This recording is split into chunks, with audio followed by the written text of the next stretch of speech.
Still Standing is a song about perseverance and never giving up. And I think each and every single one of us has something in our lives that we can sing that song to. And professionally, we have almost given up a few times, seriously, because it's such a hard business to get into, and there's so much rejection. But at the end of the day, we knew that our hearts were telling us that what was our calling, that God put this in our hearts, and we weren't making this up, and this is really our place in this world is to make and create music. So I think, we're still standing, and there's a new day dawning for the Roys. Yeah, and to kind of elaborate what she said, I think whether you're in the music business or you're trying to be an actor or a model or an attorney or, everybody goes through rejection and everybody doubts at some point if they're doing the right thing and if they're making the right move. Moving away from home was hard for us. We're a very close-knit family, and to leave mom and dad behind was very difficult. And, but we knew in our hearts this is what we needed to do. And when we had those dark days, we came out at the top still standing, and that's what the song's all about. Daddy to Me is a song that I co-wrote with Brandon Rickman of the Lonesome River Band. We got together, and it was the first time we were going to be writing together. Been trying to get together forever, and finally got in the room. And at the time we wrote this, my father-in-law was very ill. I was totally expecting a phone call while we were writing. It was that close, and I told him, I said, my wife said something to me that just stuck with me. She said, at the end of the day, he's a decorated Marine, a 30-plus year veteran of the police force, a great man. And when he goes, we're going to hear a lot of great stories about him. But at the end of the day, he'll always just be Daddy to me. And that really stuck with me. And I started thinking about our dad. And it's at the end of the day, when someone passes that's very close to you, you hear all these great stories about that person, but they're always still just going to be that person to you, whether it's a granddad or an aunt or an uncle or a friend or a mentor.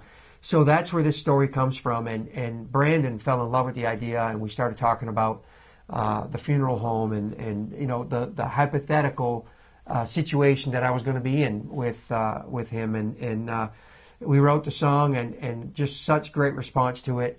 And I hope that it reaches out and heals people out there that are going through a tough time. Grandpa's Barn is one of my favorite songs that I didn't have a hand in writing it. Lee co-wrote it with our good friend Larry Alderman, but the first time he played it for me, I got the biggest lump in my throat and started to cry because I knew right away he'd written that for our maternal grandfather, our grandfather Little Blank, from the small town that we grew up in Coal Branch, New Brunswick, out there in the Maritimes. And I knew if it touched me that it would touch other people. And music is such a powerful thing. Every single time we play that song, people stand up and clap and cry and come up to us and tell us their stories about their granddads. And I'm very, very proud of that song. And I love singing it every night because it makes me think of Granddad every time. I love, there's a song on the album that actually wraps up the album called Fast As We Roll. It's an up-tempo, fun song that I wrote with Brian White and Janae Flanor. I love doing that song live. It's a lot of fun. It just tells a story about slowing down a little bit. In today's world with technology and Twitter and Facebook and cell phones, and you see people with their cell phone and coffee and driving, and it's just talks about slowing down a little bit and enjoying life more. And I think with us being as busy as we've been lately, I'm starting to realize that a little bit more. That when I'm home, it's time to be home and it's time to enjoy my family, and that's what this song's all about. And I love playing it live. Yeah, I love that song too. That's one of my favorites, and Still Standing because it's got such a perseverance story behind it. And Grandpa's Barn, I love that one because I know that it's going to touch people every single time that we sing it, and I love singing that song. Well, for us on this project, just like we did on Lonesome Whistle, we co-produced the project with Andy Leftwich, and we kind of let him handle the music, we handle the vocals. And this time, I think, for me, I let it be a little more real and not worry so much about perfections. I think that we let the music speak for itself. I think this record has much more of a live feel to it. Mm-hmm. It feels like you're right there in the studio with the guys. The singing, I think we know who we are as singers. Not that we didn't on Lonesome Whistle. I just think 18 months later, you grow and you know. One thing that we did do with this is we tried something different. We went in and sang. We sang everything, like we took a song, let's say Grandpa's Barn, and we sang it 4 times, and then we comped it and put it together, and then figured out what we wanted to change, rather than sing it and then go, did you like this, did you not like this? And I think doing that, we were able to put this project together a little more real, I guess, a little more realistic to the music. And one thing that we did is we relied on each other a lot to, maybe I kind of pushed her to stretch out on some songs, and she did the same thing with me. And, again, I think, just throwing out what we did on Lonesome Whistle and not worrying about that and treating this album as our last. If we don't get another record, how do we do this? I think that's how we've been able to make this work. And, for me also, I think each song makes you sing differently. For me, anyways. I love being in the studio with the headsets and you listen to the music and it gives you goosebumps and, you can be right into that place of the lyrics that you're singing. And, and for me, he'll say that I'm like a perfectionist. Like I could sing the thing 1,000 times and I don't think it's good enough. But I think with this album, like he said, we sang it 4 to 5 times each song and we let it breathe. It's not about perfection. It's about, am I getting the message across with the lyrics that I'm singing and the way that I'm singing it? It's like an actor. Yeah. You can be a great actor, or you can be an okay actor, and I can be a great singer or an okay singer. But does the message come across? And that, I think, for me, was the turning point in my mind that it's okay to be not perfect. Let it be. Just let it be and do the best that you can and give it its wings. And I hope we did that. I have one that really stands out. Elaine had actually gone home to Massachusetts. I was in the studio when they were overdubbing fiddle. Andy was overdubbing the fiddle, and Jeff Taylor was overdubbing some accordion on a couple of the songs. Yes, we did put some accordion on a bluegrass record. There's the song on their Living Scrapbook.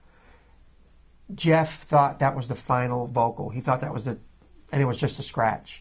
He could not believe how good that scratch vocal was.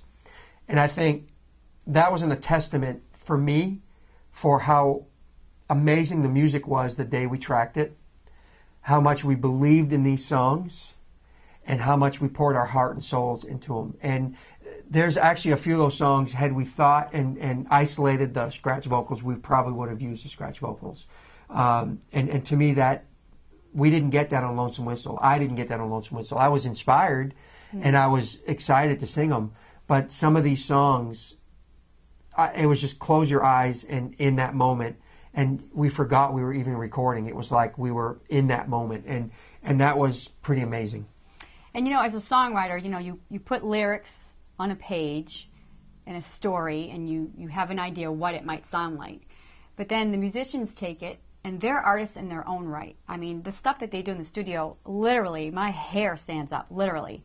And so many times, Daddy to Me, Grandpa's Barn, Living Scrapbook, I was listening to those tracks and literally crying. Like I would say, okay, hold on, I can't sing because it's just that emotional. It's that real. It's that raw. And there are so many memories and moments, too many to mention. But again, when they take the music, it just brings it all to life. And just so blessed that we're part of that experience. We have so many exciting things coming up. We didn't think we could match last year, but it's been so exciting. And you can check us out on the web, RoysNashvilleDotCom. You get all the information about all the new stuff. And you can read about our new sponsorship. So excited to be with Team Realtree Outdoor Energy, which is an energy drink.